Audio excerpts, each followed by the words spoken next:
Hello বন্ধুরা, আজ আমি দেখাচ্ছি সম্পূর্ণ নিরামিষ পদ্ধতিতে মোচা রান্না। প্রথমে মোচাটা কিভাবে কাটতে হয় আমি আপনাদের দেখালাম। তারপরে মোচাটা হালকা প্রেশার কুকারে সিদ্ধ করে নেবেন। সিদ্ধ করে কষ জলটা ফেলে দেবেন। তারপরে মোচা ছোট ছোট করে আলু কেটে তেলের মধ্যে তেজপাতা, সাদা জিরে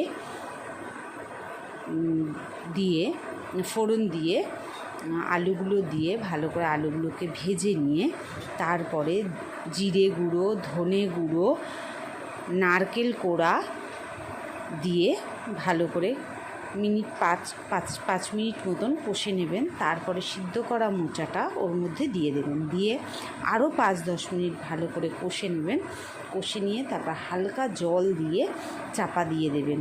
এদিকে কিছুটা বড়ি নিয়ে ভেজে গুঁড়ো করে রাখবেন।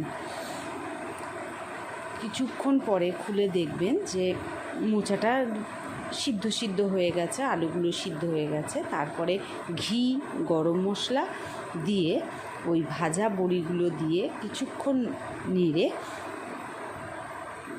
গ্যাস অফ করে দিন। দেখবেন খুব সুন্দর পদ্ধতিতে নিরামিষ মোচা রান্না হয়ে গেছে।